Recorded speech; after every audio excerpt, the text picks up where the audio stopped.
ओम सहना भवतु सहनौ भुनक्तु सह वीर्यं करवावहै तेजस्विनावधीतमस्तु मा विद्विषावहै। ओम शांति शांति शांतिः। ओम सदाशिवसमारम्भां शङ्कराचार्यमध्यमाम् अस्मदाचार्यपर्यन्तां वन्दे गुरुपरम्परां। श्रुतिस्मृतिपुराणानाम् आलयं करुणालयं नमामि भगवत्पादं शङ्करं लोकशङ्करं। शङ्करं शङ्कराचार्यं केशवं बादरायणं सूत्रभाष्यकृतौ वन्दे भगवन्तौ पुनः पुनः। ईश्वरो गुरुरात्मेति मूर्तिभेदविभागिने व्योमवद्व्याप्तदेहाय दक्षिणामूर्तये नमः। समस्तजनकल्याणे निरतं करुणामयं नमामि चिन्मयं देवं सद्गुरुं ब्रह्मविद्वरम्। वासुदेवेन्द्रयोगीन्द्रं नत्वा ज्ञानप्रदं गुरुं मुमुक्षूणां हितार्थाय तत्वबोधोभिधीयते। हरिओम, सभी को प्रणाम। ओके, यहाँ से एक वॉलेंटियर खड़े हो जाओ, यहाँ से एक वॉलेंटियर खड़े हो जाओ, कोई भी एक, जल्दी। हाँ, इधर से कोई एक। ओके, तो आप अनुबंध चतुष्टय बताएं क्या है। इनको पूछा है ना, बाकी सब शांत रहो। हाँ, सबसे पहले अधिकारी। हाँ, अधिकारी। अधिकारी के बाद में विषय। बढ़िया, विषय। और प्रयोजन। प्रयोजन। और चौथा संबंध। बढ़िया, बहुत अच्छे। 1 round of applause to them. आप साधन चतुष्टय बताएं, किताब बंद करके। किताब खुली नहीं रखनी है। हाँ, साधन चतुष्टय।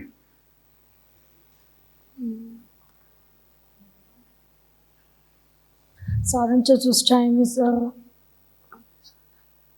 साधन से जो प्राप्त हो जाता है, जो व्यक्ति साध्य बन जाता है। ओके, उसके लक्षण क्या हैं? साधन चतुष्टय कितने हैं? 4 ना, तो वो 4 क्या हैं?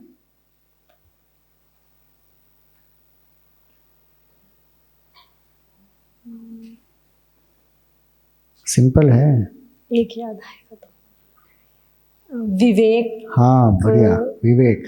फिर विवेक वैराग्य। वैराग्य, बहुत अच्छा।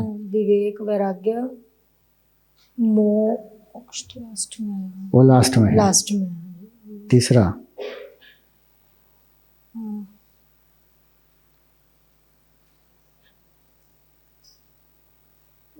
विवेक वैराग्य मोक्ष बीच में मुमुक्षुत्वम है वो चौथा, और तीसरा है साधन षटक संपत्ति। राइट, बैठिए। ओके, आप खड़े हो जाएं। आप खड़े होने वाले थे ना? हाँ, तो वैराग्य की परिभाषा क्या है वो बताइए। आप एग्जैक्ट संस्कृत डेफिनेशन ना बताएं तो चलेगा। वैराग्य क्या है वो बताइए।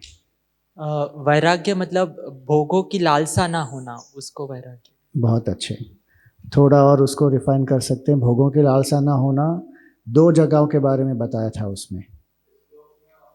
अरे उनको पूछा है भाई साहब। हाँ, यह और अमूत्र, इस लोक में और परलोक में भोगों की लालसा ना होना, इसको वैराग्य कहते हैं। बहुत अच्छे। यहाँ से आखिरी में वहाँ पर। हाँ, आप।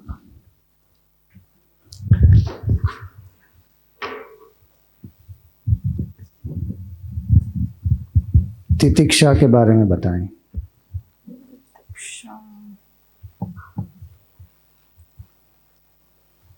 जो आपने समझा है वो, उसकी एग्जैक्ट संस्कृत डेफिनेशन नहीं चाहिए, चलेगा। तितिक्षा का अर्थ क्या होता है उतना समझा दो।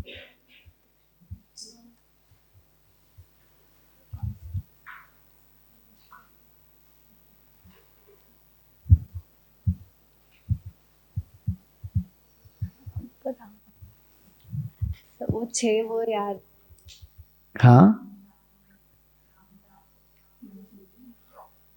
वो तो समाधि षटक संपत्ति हुए।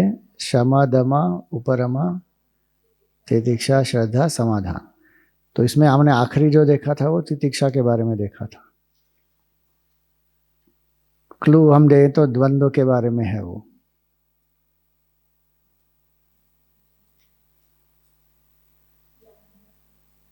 याद नहीं आ रहा, होता है, आपको बताना है। हाँ, तो शारीरिक प्रतिक्रियाओं से शांति। और द्वंद्वों के बारे में क्या बताया था?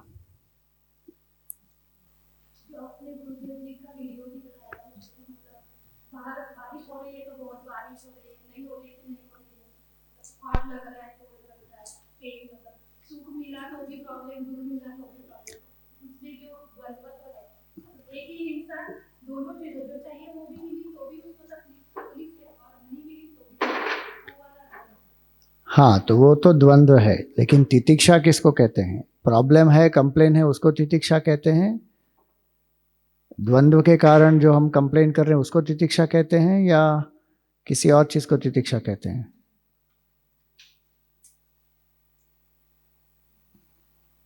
You want to add?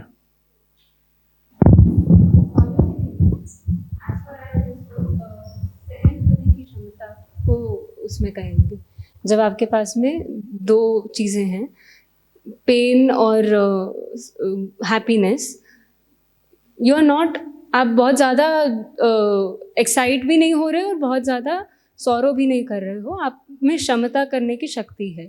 हाँ, उसको सहन करने की जो क्षमता है, द्वंद्वों को सहन करके उसमें एकदम उत्तेजित ना होना, उसको तितिक्षा कहेंगे।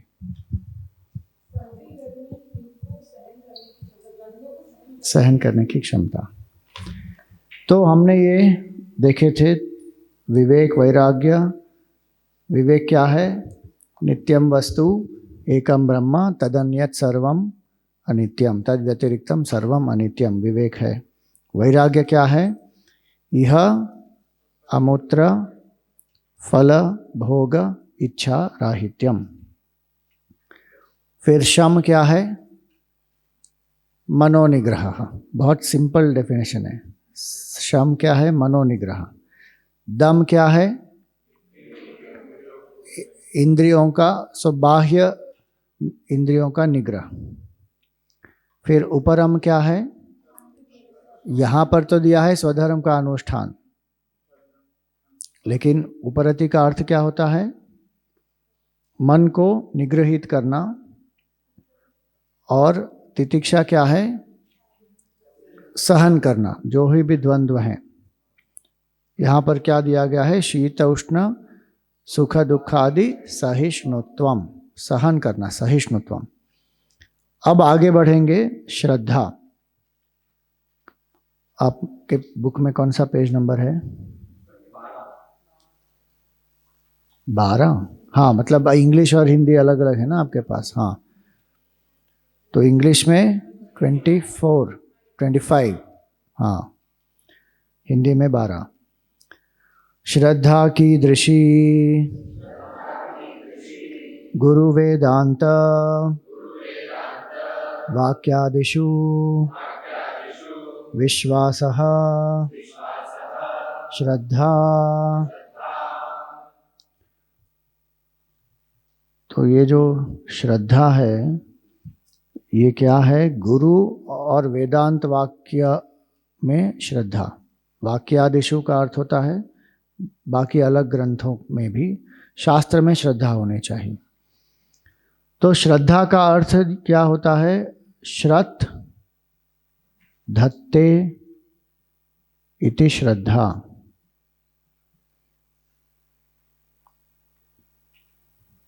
श्रद्धा का अर्थ भी होता है सत। सत को धारण करने की क्षमता, इसको कहते हैं श्रद्धा। श्रत धत्ते, ध फिर डबल त, श्रत धत्ते इति श्रद्धा। अगर बुद्धि में श्रद्धा है तो सत्य धारण कर पाएंगे, अगर बुद्धि में श्रद्धा नहीं है तो सत्य धारण नहीं कर पाएंगे। हम कौन से सत्य की बात कर रहे हैं? पारमार्थिक सत्य की बात कर रहे हैं, ब्रह्म की बात कर रहे हैं। यहाँ पर श्रद्धा की आवश्यकता कब होती है? क्या आपको श्रद्धा की आवश्यकता है कि ये प्रोजेक्टर है यहाँ पर, इसके लिए श्रद्धा की आवश्यकता है? क्यों? क्योंकि प्रत्यक्ष है ना, दिख रहा है। कोई आपसे प्रेम करता है, कोई आपसे घृणा करता है, इसके लिए श्रद्धा की आवश्यकता है?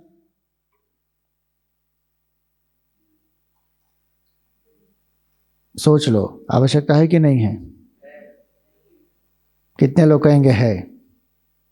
1 2 3 4 5। तो आवश्यकता क्यों है? आपके माता पिता आपसे प्रेम कर रहे हैं, ये जानने के लिए श्रद्धा की आवश्यकता क्यों है? बताइए।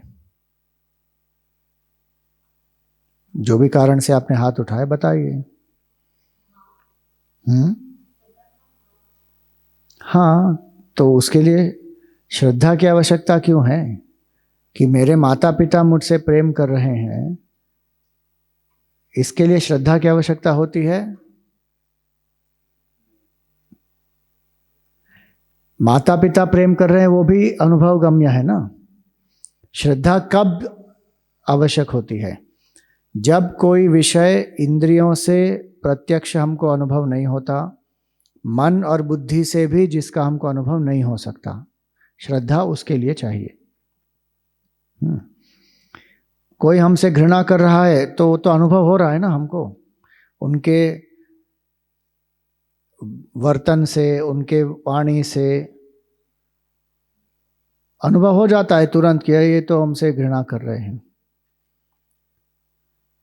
जो प्रेम कर रहे हैं वो भी अभिव्यक्त हो ही जाता है, अनुभव हो जाता है। अगर कोई बौद्धिक एक विचारधारा है, कैपिटलिज्म है, कम्युनिज्म है, एथिज्म है, जो भी है, मटेरियलिज्म है, उसके लिए श्रद्धा की आवश्यकता होती है। वो भी अनुभव गम्य होता है। आप इसकी से आइडियोलॉजी के बारे में सोचते हैं, विचार करते हैं, उसके क्या क्या परिणाम है, कहाँ कहाँ क्या क्या अप्लाई हुआ, उसका क्या रिजल्ट है, वो सब दिखता है ना। लेकिन ब्रह्म जो है, क्या वो दिखता है? क्या वो मन से अनुभव होता है? ब्रह्म क्या मन का अनुभव है? क्या वो बुद्धि का एक कोई तार्किक विचार है? तो जो शरीर मन बुद्धि से जिसका अनुभव नहीं हो रहा लेकिन उसका अस्तित्व है, उसको जानने के लिए श्रद्धा की आवश्यकता होती है। स्वर्ग और नरक ये है, इसके लिए श्रद्धा की आवश्यकता है या नहीं है? है, क्योंकि शारीरिक रूप से तो आप वहां जा नहीं पाएंगे। नहीं स्वामी जी, हमने स्वर्ग लोग देखा है, अप्सराएं होती हैं, इंद्र भगवान होते हैं, वहाँ पे इंद्र का आसन भी होता है, फिर वो लोग नृत्य भी करते हैं वहाँ पर। कहाँ पर देखा आपने? सीरियल में। तो वो तो आपने टीवी में देखा, वो थोड़ी स्वर्ग एक्चुअल होता है। स्वर्ग और नरक की जो उसका जो अस्तित्व है, उसको जानने के लिए शास्त्र ही प्रमाण है, उस पर श्रद्धा करनी पड़ेगी। तो इसलिए श्रद्धा की आवश्यकता कब होती है? जब शरीर, मन और बुद्धि से कोई चीज जो अनुभव गम्य नहीं है तब उसकी जरूरत पड़ती है। और ये श्रद्धा जो है ये बौद्धिक गुण है। कई लोग कहते हैं अंध श्रद्धा। तो आपके ग्रुप डिस्कशन का एक प्रश्न है, आप ग्रुप डिस्कशन करना, क्या श्रद्धा अंधश्रद्धा हो सकती है, और अगर अंधश्रद्धा है तो श्रद्धा और अंधश्रद्धा में फर्क क्या है। ये आप एक सवाल डिस्कस कर लेना, फिर बता देंगे उसका समाधान।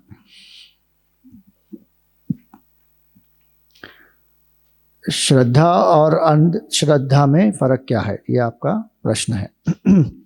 तो श्रद्धा जो है वो बुद्धि की ये ऐसा गुण है कि जिसको जब हम धारण करते हैं तो सत्य के अस्तित्व के बारे में हमको एक श्रद्धा है कि शास्त्र में कहा गया है, तर्क संयुक्त होता है वो। जैसे पहले गुण के बारे में जब आपने डिस्कशन किया कि सब कुछ परिवर्तनशील है, तो क्या परिवर्तन रहित कुछ है? तो जो परिवर्तन रहित है उसके अस्तित्व के लिए श्रद्धा की आवश्यकता है, क्योंकि शास्त्र ने कहा कि परिवर्तन रहित है। और किस आधार पर कहा? तर्क के आधार पर कहा कि अगर कुछ परिवर्तित हो रहा है तो उसका आधार एक परिवर्तनशील सत्ता होगी ही, उसके बिना परिवर्तन का अनुभव ही नहीं हो पाएगा। Change can not be experienced unless there is a changeless substratum. इसी तरह भगवान का अस्तित्व है, यह शास्त्र कहता है। तो आज एक डिबेट भी हो सकती है। कितने लोग हैं यहां पर जो मानते हैं कि भगवान नहीं है? कोई है ऐसे? भगवान नहीं है, भगवान का अस्तित्व में मैं मानता ही नहीं हूं। कोई नहीं है? सोच लो, पक्का आप सबको विश्वास है भगवान है, श्रद्धा है आपकी, भगवान है? श्योर नहीं है या नहीं? कितने लोग श्योर नहीं हो? 1 2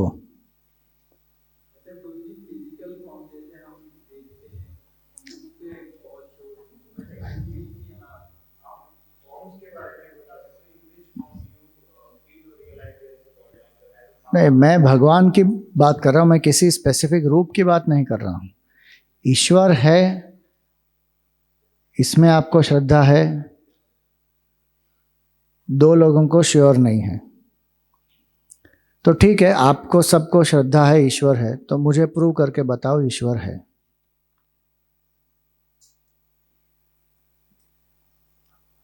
We will have a debate. All of you versus me and Maitreyi ji. देखते हैं कौन जीतता है। आप डिस्कशन कर लेना और प्रूव करना कि भगवान है, ईश्वर है। ठीक है? ईश्वर के अस्तित्व में श्रद्धा होनी चाहिए। लेकिन ये ईश्वर के अस्तित्व में श्रद्धा हमको कैसे होगी? इसीलिए यहां पर क्या लिखा? गुरु वेदांत वाक्यादिषु विश्वासः श्रद्धा। ये गुरु की आवश्यकता होती है, क्योंकि शास्त्र के बारे में हमको गुरु बताएंगे। इसीलिए पहले क्या आया? गुरु। गुरु में श्रद्धा होगी। गुरु में श्रद्धा होने का अर्थ क्या है? कि जो गुरु हैं इनको शास्त्र का ज्ञान है और ये जो बता रहे हैं वो शास्त्र सम्मत बता रहे हैं और इनको अनुभव है। ये 2 चीजें होनी चाहिए। एक क्या है? श्रोत्रिय, और एक है ब्रह्मनिष्ठा। श्रोत्रिय का अर्थ होता है जिनको शास्त्र का ज्ञान है।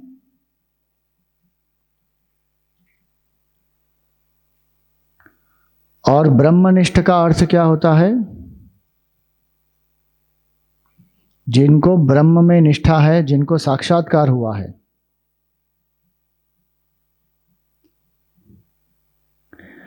तो जो गुरु हैं, गुरु में श्रद्धा है कि ये श्रोत्रिय हैं, ब्रह्मनिष्ठ हैं। अगर कोई गुरु है जो ब्रह्मनिष्ठ ना हो, ब्रह्मनिष्ठ के लक्षण होते हैं शास्त्रों में बताए, उसके द्वारा ही पता चलता है। नहीं तो अज्ञानी हमको पता कैसे चलेगा? हम कैसे जज करेंगे कि कौन ब्रह्मनिष्ठ है कौन नहीं है? शास्त्र में जो लिखा है, देहात्म भाव जिनका नहीं होता, जो अनासक्त होते हैं, जिनकी व्यक्तिगत इच्छाएं समाप्त हो गई हैं, जो करुणामय है पूर्ण रूप से, जिनका अहंकार का त्याग हो गया है, जो शास्त्र में जो लिखा है उसी प्रकार उनमें वो वर्तन भी करते हैं। तो ये सब जब हम देखते हैं, अद्वैत की उनकी दृष्टि है, तो फिर ब्रह्मनिष्ठ हैं। अगर ब्रह्मनिष्ठ के बारे में हम पता ना कर सके, एटलीस्ट वो श्रोत्रिय हैं, ये श्रद्धा है। और श्रोत्रिय होना क्यों आवश्यक है? क्योंकि ये जो ज्ञान है ये बहुत सूक्ष्म ज्ञान है और इसको समझाना भी बहुत मुश्किल है। तो शास्त्रों में उसके लिए उपयुक्त जो टर्मिनोलॉजीज हैं, उसका जो न्याय है, उसका तर्क है, उसके जो उदाहरण है, बहुत कुछ दिया हुआ है। और इसको कहते हैं टाइम टेस्टेड नॉलेज। जो शास्त्र का ज्ञान है वो टाइम टेस्टेड है। बहुत युगों से यही शास्त्र का ज्ञान गुरु शिष्य परंपरा के द्वारा दिया गया है और लोगों ने उसका पालन करके स्थिति को प्राप्त भी किया है। तो कोई नया अपना ही फिलॉसफी नहीं झाड़ रहा है। आजकल लोग ऐसे हैं जो शास्त्र के बारे में जानते नहीं, उसको मानते नहीं और अपना ही चलाए जा रहे हैं। और लोगों को भी गर्व हो रहा है उन पर, जो बहुत गर्व से कहते हैं कि मैंने तो शास्त्र पढ़े नहीं, मुझे तो पता नहीं उसके बारे में, मैं केवल अपनी अनुभूति कह रहा हूं। ऐसे आप किसी को किसी का पालन करेंगे तो you become a guinea pig, क्योंकि पता नहीं वो कौन सी फिलॉसफी है, आपको कहाँ ले जाएगी, क्या होगा। जो टाइम टेस्टेड नॉलेज है उसको फॉलो करना चाहिए। परंपरागत शास्त्र का अध्ययन करना चाहिए, तब समझ में आएगा कि किसके बारे में क्या कहा जा रहा है, क्यों कहा जा रहा है। केवल अपनी बुद्धि का जो तर्क हम मानते हैं, हमारी बुद्धि तो कितनी संकुचित है, सीमित है, हमारा ज्ञान कितना है। और अगर हम ये कह दें कि शास्त्रों में तो कुछ भी लिखा हो सकता है, लेकिन स्वर्ग नर्क जैसी चीज़ नहीं है, अगर होती तो कोई आके बता देता हमको, आज तक कोई आया नहीं वहाँ से, इसीलिए उसका अर्थ है कि स्वर्ग और नरक है नहीं। ये तो बहुत शैलो आर्ग्यूमेंट है। भगवान का प्रमाण क्या है? तो बोले scientifically can you prove to me God. God को प्रूव करो साइंटिफिकली। इसका ये अगर कोई कहता है तो इसका अर्थ क्या हुआ? They are trying to say that try to cure my problem, medical problem, with some engineering solution. हो पाएगा क्या? इंजीनियरिंग प्रॉब्लम इंजीनियरिंग सॉल्यूशन से क्योर होगा, मेडिकल प्रॉब्लम मेडिकल से सॉल्व होगा। जो आध्यात्मिक ज्ञान है, जो अतीन्द्रिय ज्ञान है, उसको आप साइंस से कैसे सॉल्व करोगे? प्रश्न ही गलत है ना। How do you prove God scientifically? अरे पागल हो क्या? साइंटिफिकली गॉड नहीं प्रूव हो सकता भैया। क्या मैं ये कह सकता हूं कि prove to me spiritually that atom exists? हम बोल रहे हैं क्या कैसे? अगर मैं कोई साइंटिस्ट को जाके बोलूं कि स्पिरिचुअली प्रूव करो एटम है, नहीं तो मैं नहीं मानूंगा। वो साइंटिस्ट मुझ पर हंसेगा ना। लेकिन कोई व्यक्ति आकर बोलता है हमसे कि साइंटिफिकली प्रूव करो गॉड है, वो जो भक्त होता है मुझे नहीं पता भैया, मुझे तो विश्वास है भगवान है। वो बेचारा डर जाता है। अरे उसको उस पर हंसना चाहिए कि अरे पागल हो तुम, जो अतीन्द्रिय विषय है उसको कैसे प्रूव करेंगे साइंस के द्वारा, प्रश्न ही गलत पूछ रहे हो। लेकिन वो डर जाता है सब, हाँ नहीं नहीं नहीं, क्यों? साइंस उसका प्रमाण बन चुका है। सबका प्रमाण क्या है?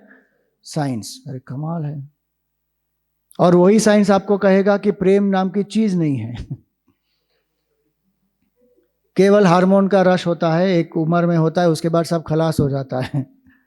क्यों? साइंटिफिकली प्रूव करो सब कुछ। तो लव का हार्मोन का इंजेक्शन बना दो, घुसेड़ देंगे सबके अंदर। कमाल के लोग, ऐसे विचित्र विचित्र चीजें।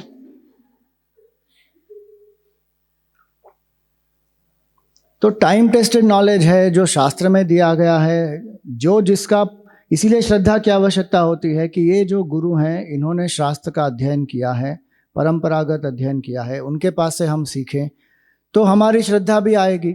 और उपनिषद में तो बहुत क्लियरली लिखा है, अस्ति इति एव उपलब्धव्यः।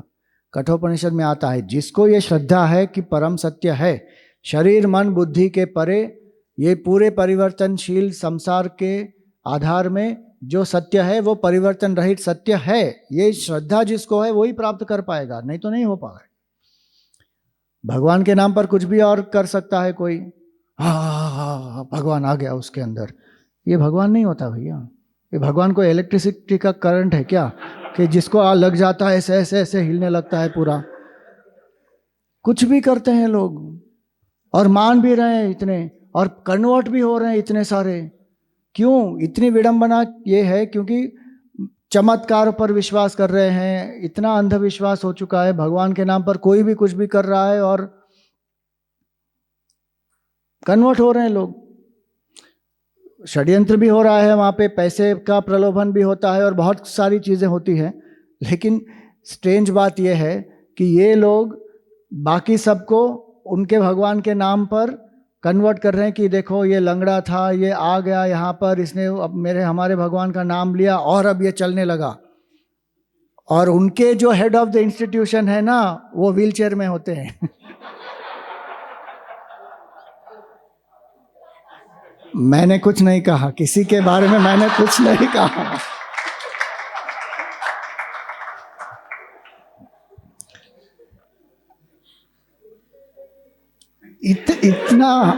इतना बेसिक विवेक लोगों को नहीं होता है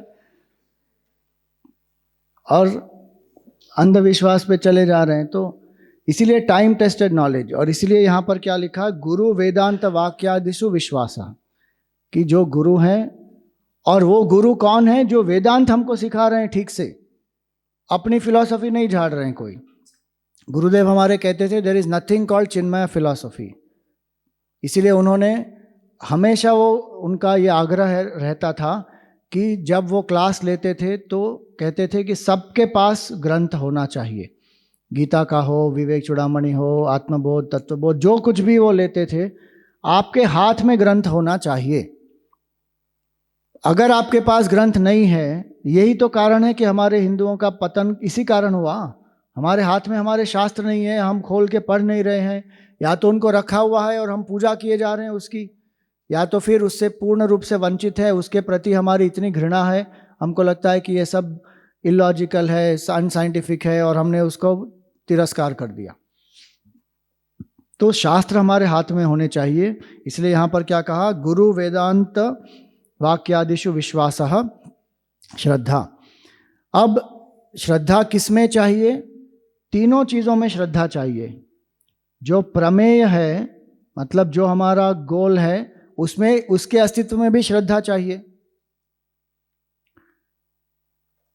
प्रमाण में भी श्रद्धा चाहिए। जो हमारा मीन्स है, वो मीन्स क्या है? शास्त्र। और प्रमेय जो है, गोल जो है ना, वो ईश्वर है, आत्मा है,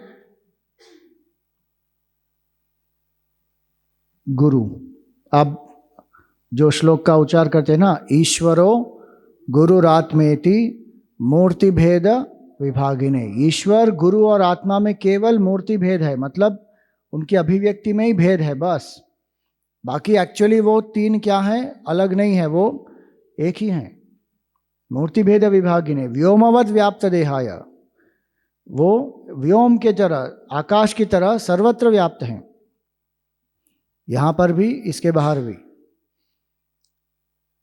ये जिसको साक्षात्कार हुआ है उस दक्षिणामूर्ति भगवान को हम नमस्कार करते हैं। तो इसमें ईश्वर, आत्मा और गुरु, इसमें तीनों में हमारे सामने प्रत्यक्ष रूप में अभी कौन है, वो है गुरु। गुरु के सानिध्य से, गुरु के मार्गदर्शन से हमें क्या अनुभव होगा कि मैं कौन हूं, मेरा स्वरूप है आत्मा, और यही आत्मा क्या है, ईश्वर भी है, यही आत्मा परमात्मा है। तो इन तीनों में सबसे पहले श्रद्धा किस में आएगी, गुरु में। तो इसीलिए शास्त्र में यहाँ पर ये कहा कि प्रमेय में हमारी श्रद्धा होनी चाहिए, गुरु में, और गुरु के सानिध्य से, उनके ज्ञान से फिर ईश्वर के अस्तित्व में भी श्रद्धा आएगी। अगर मैं गुरु की सेवा कर रहा हूँ, अगर मैं गुरु के साथ रहता हूँ और बहुत साल मैंने ज्ञान प्राप्त किया, लेकिन मुझे ईश्वर में श्रद्धा ही नहीं आई, उसका अर्थ क्या हुआ कि मैंने ठीक से ज्ञान को पचाया नहीं। कई लोग होते हैं वो गुरु की सेवा में तो लगे रहते हैं, और अच्छे पवित्र मन से जब कोई सेवा करता है तो मन शुद्ध होगा और जिज्ञासा होगी, ज्ञान भी हो जाएगा। लेकिन अगर वो केवल प्रेम के लिए सेवा कर रहे हैं कि गुरु का, उनका जो है वो प्रेम मुझे प्राप्त हो, गुरु मुझे अप्रिशिएट करे, गुरु मुझे एनकरेज करे, तो फिर उतना ही उसको प्राप्त होगा। गुरु के पास क्यों जाना चाहिए, आत्मज्ञान के लिए जाना चाहिए, और इसीलिए गुरु में श्रद्धा पहले आनी चाहिए। तो प्रमेय में श्रद्धा होनी चाहिए, प्रमाण में भी श्रद्धा होनी चाहिए। गुरु उसी को कहते हैं जो हमको स्वतंत्र बनाए, जो परतंत्र बनाता है वो गुरु नहीं है। अगर कोई कहता है कि मैं तुम्हारा गुरु हूँ, आ जाओ मेरे पास, मैं तुमको छूकर मोक्ष दे दूंगा, भाग जाना ऐसे गुरु के पास से। कोई छूकर कोई किसी को मोक्ष नहीं दे सकता। कोई गुरु कहता है कि हर गुरु पूर्णिमा में मेरा दर्शन करने आ जाना, भाग जाओ उस गुरु से, क्योंकि कोई आवश्यकता नहीं है। जो हमको स्वतंत्र बनाते हैं वो है गुरु। और शास्त्र हमको स्वतंत्र बनाते हैं, इसीलिए गुरु हमको शास्त्र का ज्ञान देंगे। कि अगर कोई आपको जाना है, जैसे कैलाश जाना है, आपके पास अगर मैप है कि यहाँ कैसे पहुँचना है, तो आप स्वतंत्रता से पहुँच जाओगे ना वहाँ पर। अगर कोई कहेगा कि नहीं नहीं मैप तो मैं नहीं दूंगा, तुम मेरे साथ ही चलो, मुझे ही रास्ता पता है, मैं ही तुमको बताऊंगा, मेरे बिना तुम नहीं पहुँच पाओगे, तो वो गुरु भी स्वयं आपसे आसक्त है और आपको भी आसक्त बना रहा है। ठीक से guidance they step by step और कहे कि अब तुम जाओ, स्वतंत्र हो, पहुंच जाओगे, इसको कहते हैं गुरु। तो प्रमेय और प्रमाण दोनों में श्रद्धा होनी चाहिए। और प्रमाता, जो व्यक्ति, जो साधक है ना, प्रमाता में भी ये श्रद्धा होनी चाहिए, अपने आप में श्रद्धा होनी चाहिए। क्या, इसको एक्चुअली लिटरली श्रद्धा नहीं कहते, इसको आत्मविश्वास कहते हैं कि मैं ये जो प्रमेय है उसको प्राप्त कर सकता हूँ, मैं अधिकारी बनूंगा, या मैं अधिकारी हूँ, और मैं अधिकारी के लक्षण जो है ज़्यादा से ज़्यादा अपने आप कल्टीवेट करूँगा और इस आत्म तत्व को मैं प्राप्त करूँगा। ये विश्वास होना चाहिए। अगर गुरु में विश्वास है, शास्त्र में विश्वास है, श्रद्धा है, लेकिन आत्मविश्वास नहीं है, तो उसका अर्थ है मैंने शास्त्र नहीं पढ़ा ठीक से। अगर मैं अपने आप को गिरा रहा हूँ, अपना जो है तिरस्कार कर रहा हूँ, मैं मानता हूँ कि मैं तो कितना गया गुजरा हूँ, मुझसे क्या होगा। देखो, दीन भक्ति एक चीज़ होती है और शरणागति एक चीज़ होती है, और अपने आप को नीचे गिराना अलग चीज़ होती है। दीन भक्ति में अहंकार का समर्पण होता है कि भगवान मैं तो कुछ नहीं हूँ, मैं आपके चरणों की धूल हूँ। उसमें भगवत प्राप्ति और भगवान सबसे महान होते हैं, और हम एक समर्पण के भाव से जीते हैं, उसमें अहंकार नहीं होता। लेकिन जो अपने आप का तिरस्कार करता है उसमें भगवान नहीं होते, अपनी ही ग्लानि होती है कि मैं तो बहुत ही व्यर्थ हूँ, मैं तो इतना नेगेटिव हूँ, मुझ में तो कुछ अच्छा है ही नहीं, मुझसे तो कोई प्रेम ही नहीं करता। उसमें मैं बहुत होता है। इसलिए शरणागति और दीन भक्ति को कंफ्यूज नहीं करना चाहिए। यहाँ पर जो प्रमाता है उसको ये आत्मविश्वास होना चाहिए कि मैं भी आई एम अ वर्दी पर्सन, मैं चल सकता हूँ अध्यात्म के मार्ग पर। और ये कभी नहीं सोचना चाहिए कि मैं तो पापी हूँ, इस जन्म में तो मुझे मुक्ति नहीं मिलेगी। आपने कुछ भी किया हो अभी तक, जिस समय आपने निश्चय कर लिया कि मैं परिवर्तन करूँगा और मैं सत्य के मार्ग पर, धर्म के मार्ग पर चलना मेरा ये अब से संकल्प है, बस। गीता में क्या कहा भगवान ने? अपि चेत् सुदुराचारः भजते माम् अनन्य भाक् साधुरेव स मंतव्यः सम्यक व्यवसितो हि सः। कोई भी दुराचारी हो सकता है। सुदुराचार मतलब क्या? हमारे गुरुदेव कहते थे he has done double PhD in crime. मतलब ऐसा कोई क्राइम नहीं है जो इसने नहीं किया हो, डबल PhD है। अपि चेत् सुदुराचारः, ऐसा व्यक्ति भी अगर ये संकल्प लेता है कि भजते माम अनन्य भाक्, वो कहता है कि मैं ये सब त्याग करके भगवान का भजन करना चाहता हूँ, अब मैं भगवान का भजन करूँगा, तो भगवान क्या कहते हैं? साधुरेव स मंतव्यः, उसको साधु ही मानना चाहिए। हमारे शास्त्रों में कहीं पे ऐसा नहीं है कि आप एक पापी हैं और आप eternally you will suffer in hell. नहीं, आप पापी हो सकते हैं लेकिन आप परिवर्तन कर सकते हैं। ये हमारे शास्त्र क्या कहते हैं? अमृतस्य पुत्राः। हम कौन हैं? We are children of immortality. गलत देहात्म भाव के कारण हम यहाँ पर फंसे हुए हैं, पाप कर्म करते हैं, लेकिन जब व्यक्ति को ज्ञान होता है फिर धीरे धीरे वो बदल जाता है। तो ये श्रद्धा होनी चाहिए प्रमाण में और प्रमेय में भी। अब ये श्रद्धा जो है, गुरुदेव उसका बहुत सुंदर एक इक्वेशन देते हैं कि फेथ क्या है?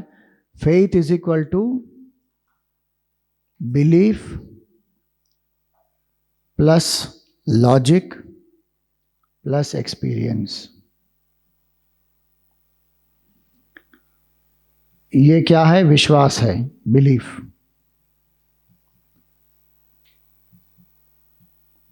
श्रद्धा इज इक्वल टू विश्वास प्लस तर्क प्लस अनुभव। तर्क के आधार पर होगा।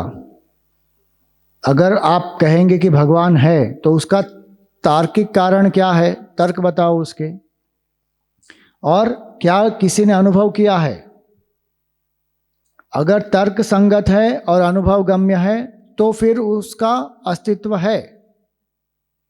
तो ये है श्रद्धा। Faith is equal to belief plus logic plus experience. Gurudev कहते थे belief reinforced with conviction is faith.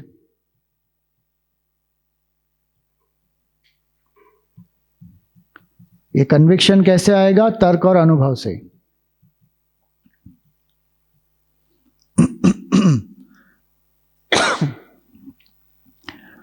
और जिसको श्रद्धा होती है उसी को ज्ञान होता है।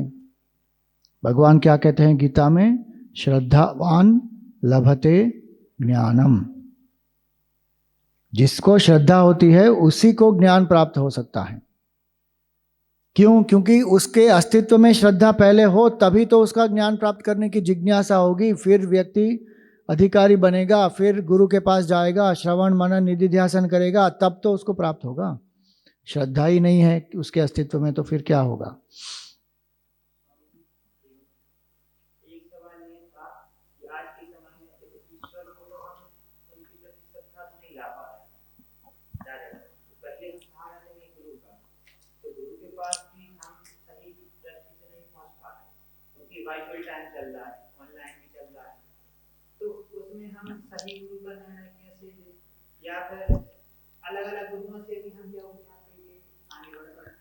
देखो, गुरु अलग अलग हो सकते हैं लेकिन सदगुरु एक होगा। ठीक है, वर्चुअली भी लेने में कोई प्रॉब्लम नहीं होती है। सुन तो रहे हैं एटलीस्ट, ना सुनने से वो वर्चुअल सुने वो बेटर है। लेकिन जब किसी का सानिध्य प्राप्त होता है, वो गुरु को पहचानेंगे कैसे? तो हमारे गुरुदेव तो अच्छा उदाहरण देते थे। सबसे पहले वो कहते थे कि एक फूल जो होता है उसको खिलना चाहिए। जब वो फूल खिलेगा तो भंवरा स्वयं ही आएगा वहाँ पर। उसको कोई एडवर्टाइजमेंट करने की आवश्यकता नहीं कि मैं खिल गया, अभी भंवरे आजा आजा आजा। क्यों? क्योंकि सुगंध आती है। तो शिष्यत्व हम में खिलना चाहिए, तो गुरु रूपी भंवरा स्वयं आएगा, हमको खोजने की आवश्यकता नहीं पड़ेगी। केवल शंकराचार्य जी जैसे अवतार पुरुष होंगे जो अपने गुरु की खोज में जाते हैं। बाकी गुरु की खोज करना बहुत मुश्किल है, गुरु स्वयं आएंगे। रामकृष्ण परमहंस के जीवन में आप देखो, हर एक स्तर पे उनके जीवन में जो गुरु की आवश्यकता थी वो गुरु स्वयं आए उनके पास। विवेकानंद जी खोजने गए, लेकिन फाइनली क्या हो गया उनको, वहाँ पर जब रामकृष्ण से मिले तब उनको पता चला कि अच्छा ये, और उन्होंने उनका बहुत कुछ टेस्टिंग भी किया। तो शिष्य को भी ये चाहिए कि शिष्यत्व पहले कल्टीवेट करे, अधिकार कल्टीवेट करे, कि डिमांड कल्टीवेट करे, मुझे आत्मज्ञान चाहिए, सिंसियरिटी कल्टीवेट करे पहली बात। तभी कोई गुरु होगा तो भी पहचान पाएंगे। बहुत सारे लोग थे रामकृष्ण परमहंस के पास, लेकिन विवेकानंद जी में जितना अधिकार था, उनकी जितनी क्षमता थी, तभी तो वो पहचान पाए कि ये तो सदगुरु हैं। बाकी कितने लोग वहाँ पर थे जो क्या कहते थे रामकृष्ण परमहंस को? मैड मैन ऑफ दक्षिणेश्वर, ऐसा कहते थे। तो अगर शिष्यत्व नहीं है तो गुरु हमारे सामने हो सकते हैं लेकिन हम उनको नहीं पहचानेंगे। तो पहली बात शिष्यत्व कल्टीवेट करना है। दूसरी बात, जो शास्त्र में जो लिखे हैं ना, स्थितप्रज्ञ लक्षण, भक्त लक्षण, सन्यासी लक्षण, गुणातीत लक्षण, उसका अध्ययन करके पढ़ें और गुरु के साथ कुछ समय बिताना पड़ेगा, तब पता चलेगा कि क्या ये लक्षण इनमें है। स्टेज से बात करना एक चीज होती है, व्यवहार में जीना एक चीज होती है। अगर गुरु में स्टेज के ऊपर और स्टेज के नीचे जो व्यवहार है वो एक है तो बराबर है। कुछ और यहाँ पर बोल रहे हैं और कुछ और वहाँ पर वर्तन हो रहा है तो बहुत अलग है वो। तो थोड़ा सा शास्त्र का अध्ययन करना पड़ेगा, पहचानना पड़ेगा, तब ये होगा। तीसरी चीज, वो गुरु अनासक्ति के भाव में जीते हैं और आपको भी अनासक्त बनाएंगे, स्वतंत्र बनाएंगे आपको। चौथी बात, उनके सानिध्य में आपको शास्त्र का ज्ञान होगा, आपके संशय दूर होंगे, आपको साधना करने की प्रेरणा मिलेगी और आपके मन में शांति का अनुभव होगा। ये सब चीज़ें जब होती हैं तब व्यक्ति को अपना सद्गुरु मानना चाहिए, और जो समय पर वो होना होगा वो होगा। हमको जो करना है वो हमें करना है बस, बाकी आगे जो होगा वो अपने आप भगवान ही कर लेंगे। तो श्रद्धावान लभते ज्ञानम, जिसमें श्रद्धा होती है फिर वो ज्ञान को प्राप्त करेगा। और गीता में इसी चौथे अध्याय में क्या कहा? अज्ञश्च अश्रद्धानश्च संशयात्मा विनश्यति। अगर मैं अज्ञानी हूँ और मेरी श्रद्धा भी नहीं है, शास्त्र में भी नहीं है, ईश्वर में भी नहीं है, गुरु में भी नहीं है, और मैं केवल संशय करता हूँ, तो फिर क्या होगा? विनश्यति। अब गुरु वेदांत वाक्यादिषु विश्वासः श्रद्धा। अब ये जो श्रद्धा है उसको कैसे हम कल्टीवेट करें? तो कुछ चीजें यहां पर देखेंगे श्रद्धा के बारे में। How to cultivate faith. सबसे पहले शास्त्र का सत्संग और शास्त्र का अध्ययन। हम अपने तरीके से भी शास्त्र का अध्ययन शुरू कर सकते हैं, जैसे आजकल कमेंट्रीज अवेलेबल हैं, वीडियोस हैं, यूट्यूब के चैनल हैं, बहुत कुछ अवेलेबल है। बेसिक अध्ययन तो हम कर ही सकते हैं ताकि पता तो चले कि कौन गुरु है जिसके पास हम जाएं, जिसको हम माने गुरु के रूप में। दूसरा है, और गुरु के पास जाने के बाद भी सत्संग तो करना चाहिए। ऐसे नहीं कि गुरु महाराज हम आ गए आपके शरण में, आप हमें तार दो, हम तो कुछ नहीं करेंगे। हमारे गुरुदेव हमेशा कहते थे, आई एम नॉट अ म्यूल गुरु, मतलब मैं कोई गधा गुरु नहीं हूं जो आपको अपने ऊपर लाद कर ले जाऊंगा। आपका मार्ग है, आपको चलना है। मैं आपको दिशा दिखा सकता हूं, मार्ग दिखा सकता हूं, कैसे चलना है वो भी समझा सकता हूं, लेकिन चलना तो आपको है। तो गुरु के पास जाकर भी सत्संग तो करना है, शास्त्र का अध्ययन करना है, वो पुरुषार्थ कहीं नहीं छोड़ना चाहिए। दूसरी बात, तर्क का भी प्रयोग करना है। तर्क के बिना श्रद्धा आ नहीं पाएगी। अगर किसी को लगता है कि श्रद्धा तर्क संगत नहीं है, वो तो उनकी गलत धारणा है। तीसरा, जो संत हैं, जो भक्त हैं, जो जीवन मुक्त हैं, ऐसे लोगों की जीवनी पढ़ो, क्योंकि उनको प्राप्त हुआ है ये। वो भी हमारे जैसे मनुष्य हैं, लेकिन क्या साधना की, उनको कैसे ईश्वर का अनुभव हुआ। एक किताब जिसने मुझे बहुत प्रभावित की, वो किताब है, मेरे कॉलेज डेज में मैंने वो पढ़ी थी, how God came into my life. Simple, बहुत बढ़िया किताब है, how God came into my life. उसमें सभी हिस्टोरिकल एग्जाम्पल्स हैं। देखो, पुराण में जो है ध्रुव है, प्रहलाद है, नचिकेता है, इत्यादि जो पुराणों में, उपनिषद में जो उदाहरण है ना, कभी कभी लोगों को उसमें श्रद्धा नहीं होती, उनको लगता है कि ये तो सिर्फ कहानियां होंगी, लेकिन हिस्टोरिकल एग्जाम्पल्स हैं।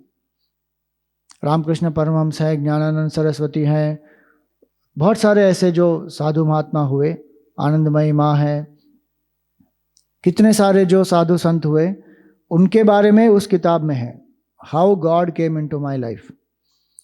तो ऐसी किताबें बहुत सारे संस्थाओं ने अभी छापी हुई हैं संतों के जीवन पर। एक जो चिन्मय मिशन में एक किताब है, उसको कहते हैं द वुमन सीकर।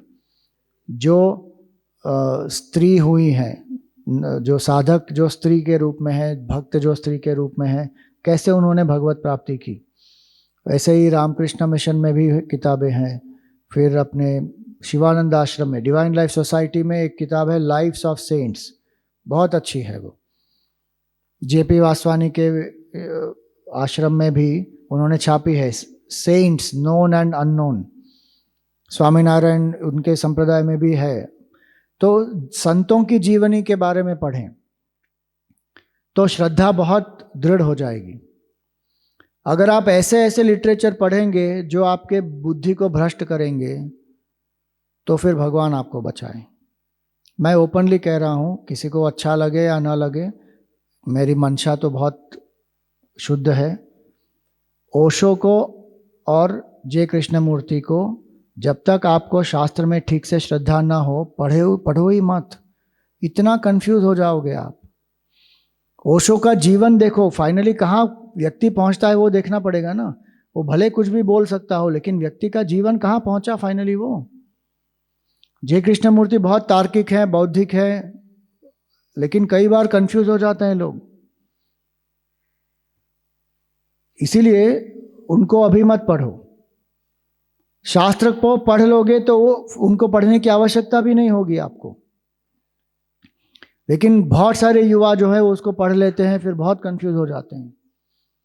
और वो लोग क्या क्या बोलते हैं कई बार, शास्त्र की आवश्यकता नहीं, गुरु की आवश्यकता नहीं, धर्म की आवश्यकता नहीं, भगवान की आवश्यकता नहीं, कुछ नहीं।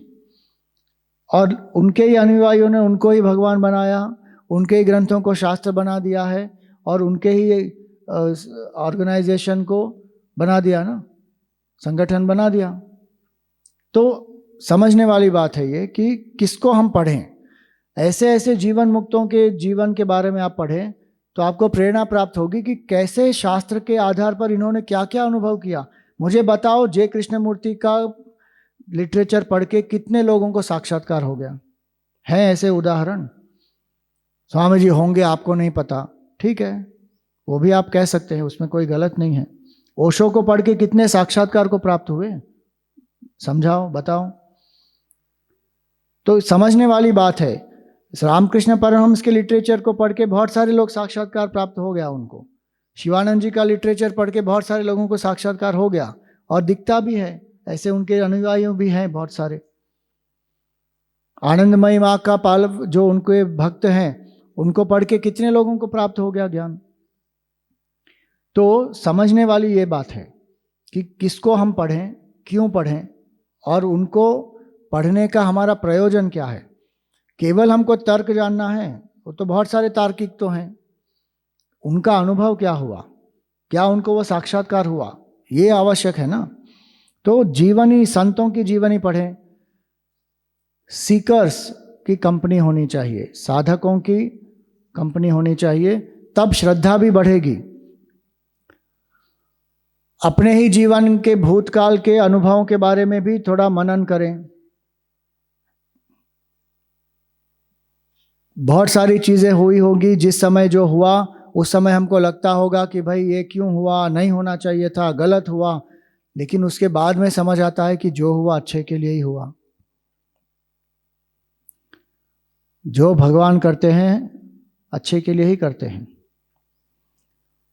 और स्टार्ट वॉकिंग द पाथ, साधक के भाव से साधना शुरू करो। जैसे जैसे आप आगे बढ़ेंगे, जो जो आपको प्राप्त कराना है भगवान प्राप्त करा देंगे। इसमें एक चीज बहुत आवश्यक यह है कि भगवान की कृपा और गुरु की कृपा का आवाहन करो। अगर भगवान से एक चीज मांगनी है तो भगवान से मांगो कि भगवान आप मुझे श्रद्धा प्रदान करो, क्योंकि श्रद्धा आ जाएगी तो भक्ति भी आ जाएगी, वैराग्य आ जाएगा, ज्ञान भी आ जाएगा, सब कुछ आ जाएगा।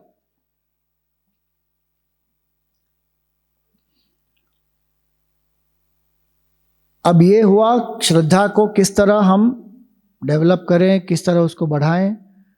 कुछ चीजें हैं जिसको अवॉइड भी करना चाहिए कुछ समय के लिए, श्रद्धा को सुरक्षित रखने के लिए। पहली चीज, शारीरिक स्तर से जितना अपने आप को ऊपर उठा सकते हैं उतना ऊपर उठाओ।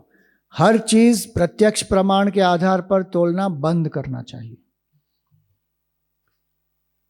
आई believe only what I see, ये जो मानता है ना, ये पशु है।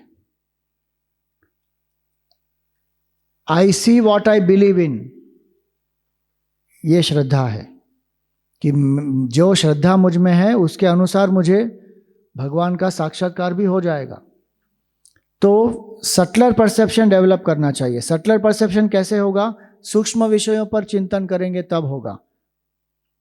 जैसे क्लास खत्म हो जाती है, उसके बाद अगर आपके पास कोई समय है तो आप एक दूसरे के साथ क्या चर्चा करते हैं? क्या भगवत चर्चा होती है?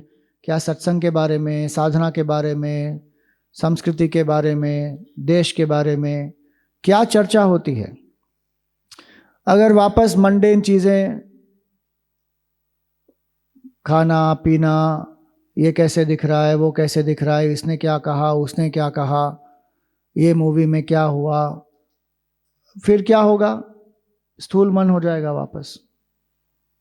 जो फंक्शनल चीज़ें हैं जिसके लिए बात करना है वो दूसरी बात है, लेकिन या तो कोई गॉसिप कर रहा है, किसी की चुगली कर रहा है, उसमें कोई मतलब नहीं बनता। जितना अपने आप को उन्नत करेंगे, सटलर परसेप्शन डेवलप करेंगे। चर्चा जो है, गीता में क्या कहा भगवान ने? बोधयंत परस्परम कथयंतश्च माम नित्यम तुष्यन्ति च रमन्ति च, कि भक्त कौन होते हैं? जो एक दूसरे के साथ जब मिलते हैं तो भगवान के बारे में चर्चा करते हैं, साधना के बारे में चर्चा करते हैं। ये नहीं कहते, जैसे दो लोग जो स्टॉक मार्केट में इन्वेस्ट करते हैं, वो जब मिलेंगे तो क्या बात करेंगे?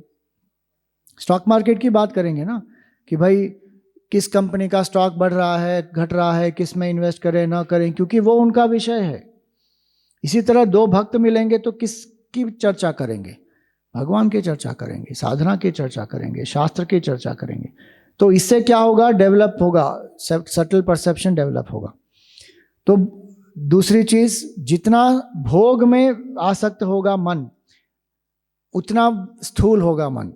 ऐसा नहीं कह रहे हैं कि बिल्कुल भोग मत करो, जो कल बताया था ब्रह्मचर्य के हिसाब से मॉडरेटली जो करना है वो करो, लेकिन भोग में मन डूबना नहीं चाहिए। पूरा जीवन का ध्येय क्या है? भोग करना, ये नहीं होना चाहिए। अगर ये है तो व्यक्ति सूक्ष्म चीजों को नहीं समझ पाएगा। तीसरा, जब तक हम में श्रद्धा पूर्ण रूप से नहीं आती तब तक जो स्केप्टिक हैं, एथिस्ट हैं, नॉन बिलीवर हैं, उनकी संगति कुछ समय के लिए अवॉइड करो, या उस विषय पर उनके मत की आपको आवश्यकता नहीं है, क्योंकि अगर आप में श्रद्धा नहीं है और आप में तर्क ठीक से नहीं, लॉजिक फिट नहीं हुआ है, वो अपने आर्ग्यूमेंट्स लाकर क्या करेंगे, आपकी श्रद्धा फिर नष्ट हो जाएगी। और आखिरी में ड्राई इंटेलेक्चुअलिज्म और आर्ग्यूमेंटेटिव नेचर से बचना चाहिए। कुछ लोग जो हैं वो केवल आर्ग्यूमेंट करते हैं, आर्ग्यूमेंट करने के लिए, कोई तर्क नहीं होता उसमें, मैं कह रहा हूं इसलिए ये सत्य है, बस। इसका लॉजिक क्या है नहीं पता, मैं कह रहा हूं ना। या फिर सिर्फ ड्राई इंटेलेक्चुअलिज्म, केवल तर्क का प्रयोग करेंगे, बिल्कुल भावना ही नहीं है मन में भगवान के प्रति। और लोगों को ये लगता है कि वेदांत के अध्ययन से हम एकदम तार्किक बन जाएंगे, ईश्वर की क्या आवश्यकता है। लोग पूछते भी हैं, अगर मैं ब्रह्म हूं, मैं क्यों ईश्वर की पूजा करूं। इसका अर्थ हुआ कि उसने ठीक से समझा ही नहीं कि ब्रह्म क्या है। मैं ब्रह्म हूं, उसमें मैं कौन है वो भी नहीं समझा। तो वेदांती ठीक से नहीं समझा और फिर इंटेलेक्चुअल अपने आप को मानते हैं। बहुत सारे लोग होते हैं वो अपने आप को कहते हैं I am an intellectual, I am not emotional, I am not devotee type, I am not पूजा पाठ टाइप। पूजा पाठ टाइप क्या होता है? आप तार्किक हैं, ठीक है। आप देखो शंकराचार्य से बड़े कोई तार्किक हुए हैं क्या? सभी को उन्होंने परास्त कर दिया, लेकिन हर रोज ईश्वर की उपासना करते हैं, स्तोत्र लिखे भगवान के, मंदिरों की स्थापना की, पूजा पद्धति के बारे में बताया, कितना नहीं किया।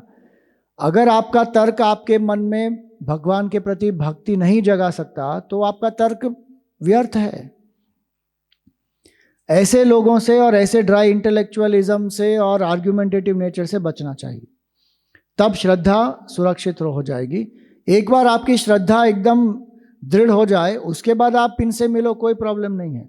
शंकराचार्य जी मिले थे ना, चारवाकों से भी मिले, नास्तिकों से भी मिले, नैयायिकों से, वैशेषिकों से, सबसे मिले। क्यों? क्योंकि उनकी श्रद्धा अडिग है, उनका अनुभव भी हो गया है, इसलिए कोई दिक्कत नहीं। तो ये हो गई श्रद्धा की बात। अब आखिरी जो है षटक संपत्ति में, वो क्या है? समाधान। समाधानम किम? चित्त एकाग्रता। तो समाधान का अर्थ क्या होता है कि चित्त को एकाग्र करें। सम और आधान, आधान का अर्थ होता है रखना, अच्छी तरह रखना। मतलब क्या? चित्त को अच्छी तरह भगवान में स्थापित करना, इसको कहते हैं चित्त एकाग्रता। समाधान का अर्थ विचारहीनता होना या विचार शून्य होना नहीं है। चित्त को अच्छे से रखना, किसमें? भगवत तत्व में, आत्मा में। तो जो मन है, वो जो हमारा आलम्बन है, उसमें एकाग्र हो जाएगा, उसको समाधान कहते हैं। जैसे आज सुबह ओमकार का जप किया आपने, तो ओमकार में मन लगता है, ओम की ध्वनि, और जब ओम का उच्चार कर रहे हैं तो भाव क्या है कि ये ओम परब्रह्म का संकेत है, केवल कोई शब्द नहीं है, केवल कोई साउंड नहीं है, ये ब्रह्म है। इसमें मन जब लीन होता है, ओम ओम ओम, तो वो मन एकाग्र हो गया उसमें, उस चित्त एकाग्रता को कहते हैं समाधान। जो 5 क्वालिफिकेशन बताए ना, शम दम उपरम तितिक्षा श्रद्धा, ये 5 जब होते हैं तब समाधान प्राप्त होता है। इसको डेवलप कैसे करें? इसमें विवेक चूड़ामणि में शंकराचार्य जी कहते हैं कि सर्वदा स्थापनम बुद्धेः शुद्धे ब्रह्मणि सर्वथा तत् समाधानम इत्युक्तः न तो चित्तस्य लालनम। वो केवल चित्त को एक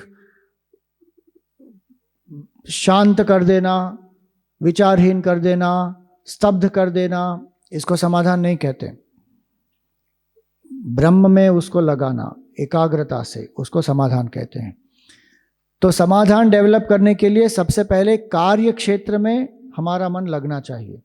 अगर कार्य क्षेत्र में हमारा मन नहीं लग सकता तो ध्यान में भी नहीं लगेगा, क्योंकि जहाँ पर इंद्रियों का प्रयोग करके हम अपना मन एकाग्र नहीं कर पाएंगे तो इंद्रियों को निगृहित करके कैसे कर पाएंगे? हो ही नहीं पाएगा वो।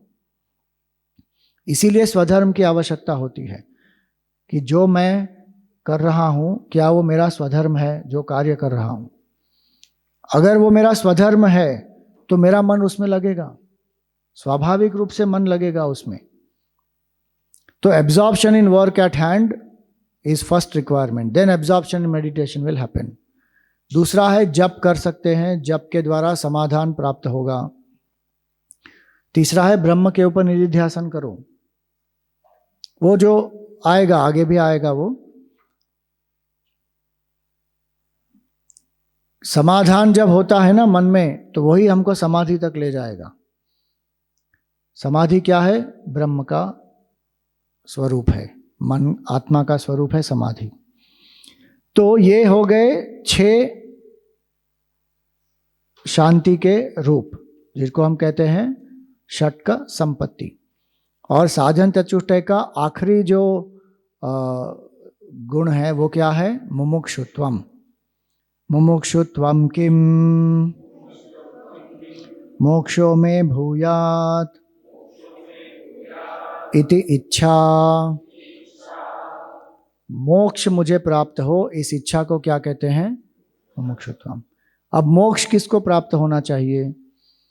जिसको बंधन है उसी को मोक्ष की इच्छा होगी ना। अगर बंधन का अनुभव ही नहीं है तो मोक्ष की इच्छा होगी क्या? हम में अगर मुमुक्षुत्वम ठीक से नहीं हो पा रहा, इसका कारण क्या है? हमको बंधन ही अनुभव नहीं हो रहा। हमको क्या लग रहा है? कहाँ बंधन है? कोई तो हमें बांध नहीं रहा, फिजिकली बांध नहीं रहा। मानसिक बंधन कोई है नहीं। स्वामी जी हमको तो स्वतंत्रता है, हम जो चाहे कर सकते हैं। थोड़े बहुत बंधन हो सकते हैं, समाज का बंधन है, परिवार का बंधन है, ठीक है, बाकी कोई रूप से बंधन तो है नहीं। इसीलिए एक जगह पे बहुत अच्छा सुना मैंने, a happy slave is the greatest enemy of freedom. A happy slave, गुलामी में मैं बहुत सुखी हूं, मुझे स्वतंत्रता की इच्छा ही नहीं है, मैं बंधा हुआ हूं ये भी हमको नहीं पता। कई लोग पूछते हैं गुरु की आवश्यकता क्या है? अरे हम बंधन में हैं, ये भी कई बार गुरु के पास जाने के बाद ही पता चलता है कि अरे हम तो बंधन में हैं। अब तक मान रहे थे कि हम मुक्त हैं, अरे कहाँ मुक्त हैं भाई? कौन मुक्त है? जो जीवन मुक्त है वही मुक्त है, बाकी सबके सब बंधे हुए हैं। किससे बंधे हुए हैं? अविद्या से बंधे हुए हैं, मलों से बंधे हुए हैं, विक्षेप से बंधे हुए हैं। तो जब बंधन का अनुभव होता है, जितना बंधन का अनुभव होगा उतना मुक्ति का अनुभव, मुक्ति की इच्छा तीव्र हो जाएगी। और इसलिए यहां पर जब कहा कि मोक्षों में भूयात इति इच्छा, जिसने अनुभव किया कि ये सब कुछ मैंने देखा लेकिन एक अपूर्णता है, एक असंतोष का भाव है, इससे कैसे मुक्त हो? क्या ऐसी कोई स्थिति है जहां पर पूर्ण आनंद है? ये जब व्यक्ति सोचता है तब फिर उसको मुक्ति की इच्छा होती है कि नहीं, मैंने बहुत कुछ देख लिया, यहां पर तो प्राप्त नहीं हो रहा।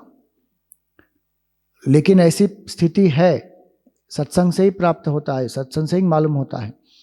तो जब ये बंधन का अनुभव करता है, किस तरह मेरी आसक्तियों के कारण मुझे दुख हो रहा है, जो व्यक्ति ये एक रिस्पॉन्सिबिलिटी लेता है कि मेरे दुख का कारण मैं हूं, तब फिर उसको मुक्ति की इच्छा होगी। अगर व्यक्ति कहेगा कि दुख का कारण कौन है? दूसरे लोग हैं, तो फिर मुक्ति की इच्छा नहीं होगी। आप क्यों दुखी हैं? क्या करें स्वामी जी, मेरी तो सूरत ही ऐसी है। क्या करें स्वामी जी, मेरे परिवार के लोग ऐसे हैं। क्या करें, मेरे नेबर्स ऐसे हैं, गवर्नमेंट ऐसी है, बॉस ऐसा है, पति ऐसा है, पत्नी ऐसी है, तो क्या करें? और हमारे गुरुदेव कहते थे, भारत में हम भारतीयों को एक ऐसी एक्सक्यूज़ अवेलेबल है जो पूरे दुनिया में किसी के पास नहीं है कि तुम दुखी क्यों हो, क्योंकि शनि की 7.5 चल रही है, राहु अपनी पोजीशन में नहीं है। और इस साल पता नहीं ग्रहों को क्या हुआ है, बहुत कुछ अलाइनमेंट में आते जाते हर बार। इसके पहले इतना अलाइनमेंट नहीं हो रहा था। कुंभ में भी अलाइनमेंट हो गया, उसके बाद वापस मर्क्यूरी रिट्रोग्रेड कुछ हो गया, उसके बाद अभी 7 प्लैनेट कुछ लाइन में आ गए थे, उसके बाद वापस अभी लूनर एक्लिप्स हो गया, फिर तुरंत सोलर एक्लिप्स हो गया, बहुत कुछ। तो व्यक्ति सोचता है इनकी वजह से मैं दुखी हूं। जब व्यक्ति सोचता है कि नहीं, मेरे दुख का कारण कौन है, मैं, मेरा अज्ञान, मेरी आसक्ति, मेरे ही राग द्वेष, मेरे दुख का कारण मुख्य रूप से ये है, बाकी कोई नहीं है, और मुझे इनसे मुक्ति प्राप्त करनी है, तब ये मोक्षों में भूयाद इति इच्छा होगी। कई लोग मान भी लेते हैं कि मेरे दुख का कारण मैं हूं, मेरी आसक्ति है, लेकिन उसको छोड़ना नहीं है। उनको उनसे प्रेम हो गया, दुख से भी प्रेम हो गया है उनको, आसक्ति से प्रेम हो गया है उनको। उनको लगता है कि अगर ये ऐसे काम क्रोध लोभ मोह सब कुछ छोड़ देंगे तो फिर जीवन क्या ही रहेगा, ये तो होने चाहिए। और उनको उससे सिंपैथी प्राप्त होती है, अटेंशन प्राप्त होता है, इसलिए उसकी इच्छा भी नहीं होती कि इससे निकले। अपने आप को विक्टिम एटीट्यूड में बहुत सारे लोग जीते हैं। हाय मैं victim Swami ji, what to do, victim mindset. जो साधक होता है वो विक्टिम माइंडसेट बिल्कुल एंटरटेन नहीं करेगा। अपना हाथ ऊपर करो। कितना संकोच हो रहा है, पता नहीं क्या कर देंगे मेरे हाथ के साथ। अरे ऊपर करो फटाक से। हाँ, तो ये जो है ना, ये जो विक्टिम होता है ना, वो क्या करेगा, ये 3 उंगलियों को बेंड कर दो। और विक्टिम जो होता है वो ऐसे, आपके कारण, इसके कारण, उसके कारण, आई am not happy because of this that that that, और ऊपर भी ये भगवान के कारण, ये ग्रहों के कारण। इसको कहते हैं विक्टिम माइंडसेट। ऊपर करो वापस हाथ। ये विक्टिम माइंडसेट है ना। अब ये विक्टिम माइंडसेट से, अरे सिर्फ हाथ ऐसे नहीं करना, ये इसको विक्टिम माइंडसेट कहते हैं। ये विक्टिम माइंडसेट है। अब विक्टर माइंडसेट कैसे होगा? सिंपल, ये जो उंगली है ना, इसको बेंड कर दो, क्योंकि एक उंगली किसकी है? अहंकार की। इसको अगर आपने बेंड कर दिया तो क्या होगा? Victor, success. और वो व्यक्ति कहता है my life is my responsibility, ये अंगूठा मेरी तरफ है, I am in charge of my life. कुछ भी हो सकता है बाहर से, लेकिन मेरी प्रतिक्रिया, मेरा रेस्पॉन्स किस पर आधारित है? मुझ पर। शनि किसी भी दशा में हो, मुझे फर्क नहीं पड़ता। क्यों? क्योंकि मुझे जो करना है मैं धार्मिक रूप से करूंगा। उसको कहते हैं victor, who takes charge. Victim क्या होगा? ब्लेम करेगा। विक्टर क्या करेगा? Take charge. तो जो व्यक्ति को ये भाव आ गया कि मुझे अपने ही आसक्तियों से, अपने अज्ञान से, अपने विक्षेप से, राग द्वेष से मुक्त होना है, उसको ये भाव है मोक्षों में भूयाद इति इच्छा। तो इसलिए ये चौथा क्वालिफिकेशन है, बर्निंग डिजायर फॉर लिबरेशन। और ये इच्छा कितनी तीव्र होगी उतना उसका मुमुक्षुत्वम तीव्र है। Greater the drive, higher the intensity of the effort. अगर आपको कोई बांध देगा एक से, तो आपको कैसा लगेगा? कि आपको लगेगा कि ठीक है, अच्छे हैं, बंधन में हैं। आपको लगेगा ना कि भाई निकलो इसमें से, छूटने का प्रयास करेंगे ना। तो जितना आपको बंधन का अनुभव होगा उतना फिर आपको मुक्ति की भी इच्छा होगी। Just as a person whose hair catches fire seeks water urgently and cannot delay anymore। इसको कहते हैं तीव्र मुमुक्षुत्वम। अगर आपके बाल में आग लग गई है तो आप उस समय क्या कोको कोला पीना चाहेंगे? पिज्जा खाना चाहेंगे? कोई अवार्ड जीतना चाहेंगे? बोले अरे भाई बाल में आग लगी है, पानी कहाँ है, पहले जाके ढूंढो और वहां पे। तो इस तरह मोक्षों में भूयात इति इच्छा। गुरुदेव हमारे ये कहते थे, spiritual path is not a half hearted evening hobby और a part time affair, it is full time dedicated effort. And it is not my freedom, मेरी मुक्ति कुछ नहीं होता भैया। कई लोग ये पूछते हैं, स्वामी जी अगर मैं मेरी मुक्ति का प्रयास करूंगा तो बहुत स्वार्थी हो गया ना ये। मेरी मुक्ति होती नहीं, मेरी से जो मुक्ति है उसको कहते हैं मुक्ति। मैं और मेरा से मुक्ति है उसी को तो मुक्ति कहते हैं। मेरी मुक्ति, तुम्हारी मुक्ति, ये अलग चीजें नहीं है। मुक्ति एक ही अवस्था है। मैं और मेरे से मुक्ति, मैं और मोर तोर तेई माया, तुलसीदास जी कहते हैं। मैं और मेरा, तू और तेरा, इसको माया कहते हैं। इससे मुक्ति को मोक्ष कहा जाता है। तो मेरी मुक्ति और आपकी मुक्ति अलग नहीं होती, एक ही मुक्ति होती है। और मुक्ति किससे है? अविद्या से।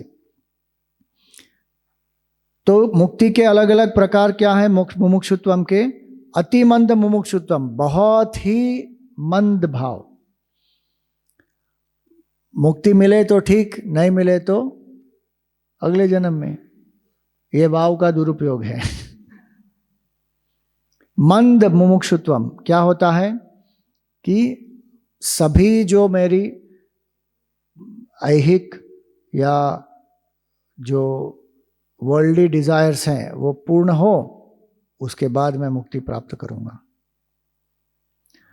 मध्यम क्या है? मुझे जितने जल्दी हो सके मुक्ति प्राप्त करनी है। और तीव्र क्या है? मुझे मुक्ति अभी चाहिए। उसको कहते हैं ही सिद्धांत। ही सिद्धांत का क्या अर्थ होता है? मुझे मुक्ति ही चाहिए। और भी सिद्धांत का अर्थ क्या होता है? मुझे मुक्ति भी चाहिए, पैसा भी चाहिए, पद भी चाहिए, प्रतिष्ठा भी चाहिए और मुक्ति भी चाहिए। Swami ji, I am a very balanced person, मुझे सब कुछ चाहिए। अब देखिए, शास्त्र में तो हमको 4 वर्ण, 4 जो आश्रम है उसके बारे में बताया, ताकि इन सब से गुजर कर तीव्र वैराग्य हो जाए और फिर मुक्ति की इच्छा हो जाए।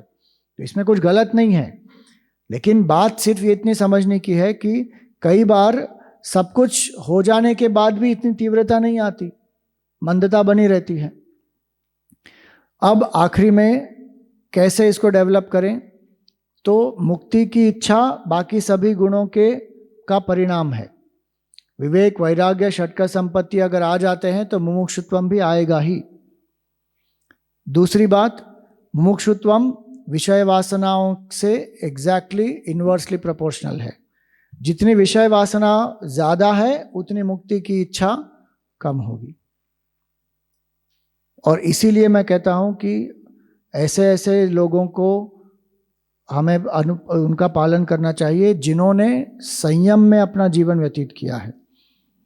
अगर ऐसे गुरु हैं जो कहते हैं संयम की आवश्यकता नहीं है, तो व्यर्थ है, उनको पालन करने की आवश्यकता नहीं है, क्योंकि वे हो ही नहीं पाएगा, ये आत्मज्ञान नहीं हो पाएगा। जो अहंकार रहित स्थिति है उसके बारे में जितना सोचेंगे कि अहंकार जब मेरा नहीं होता तब मुझे कितना आनंद होता है, सुषुप्ति अवस्था में कितना आनंद होता है, काम में जब पूर्ण रूप से मेरा मन एकाग्र हो गया है तो कितना आनंद है, प्रेम में जब मैं अपने आप को भूल जाता हूं तो कितना आनंद है। तो जितना हम अहंकार रहित स्थिति का चिंतन करेंगे उतना मुक्ति की इच्छा होगी, अहंकार को त्याग करने की इच्छा होगी। साधु संतों के जीवन पर मनन करें। और तीव्र मुमुक्षुत्वम तो आता है जब हम विवेक, वैराग्य, षटक संपत्ति इत्यादि कल्टीवेट करते हैं, लेकिन मंद मुमुक्षुत्वम सब में है, छोटी मात्रा में है। विवेक करने से पहले भी सब में किसी न किसी नेगेटिविटी से मुक्त होने की इच्छा तो होगी ना हम में। तो उसको बढ़ाना है धीरे धीरे धीरे धीरे, और उसकी दिशा बदलनी है कि मुझे अविद्या से मुक्ति प्राप्त करनी है। किसी वस्तु से, विषय से, व्यक्ति से मुझे मुक्ति प्राप्त नहीं करनी है। मेनली मुझे मुक्ति किससे प्राप्त करनी है? अविद्या से, और गुरु की कृपा से होगा। तो अब ये हो गए हमारे साधन चतुष्टय पूर्ण। इस चैप्टर को समाप्त करेंगे। एतत् साधन चतुष्टयम् ततः तत्त्वविवेकस्य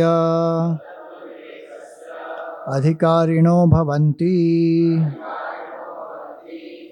तो इसको साधन चतुष्टय कहते हैं। और इसके बाद, ततः का अर्थ होता है इसके बाद, जिसने इन साधन चतुष्टय का पाठ किया, अभ्यास किया, इसको कल्टीवेट किया, तो उस व्यक्ति में तत्व विवेक करने का अधिकार उत्पन्न हो जाता है। तो अब अगले सत्र से हम देखेंगे तत्व विवेक क्या है।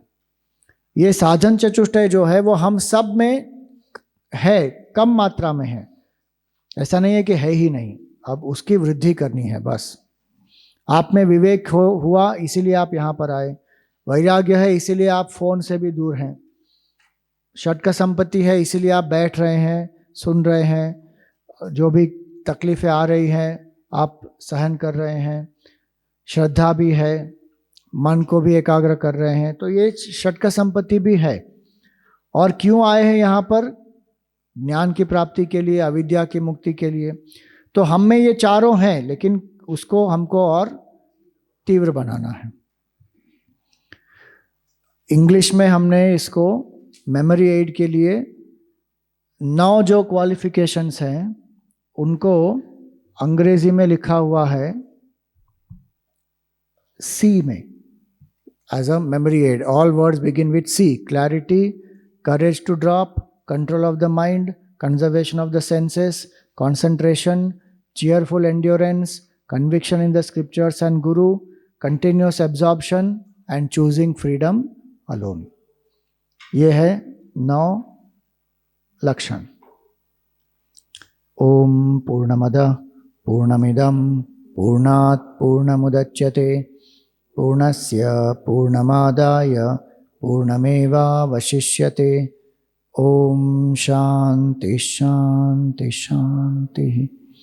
हरि ओम। श्री गुरुभ्यो नमः। हरि ओम।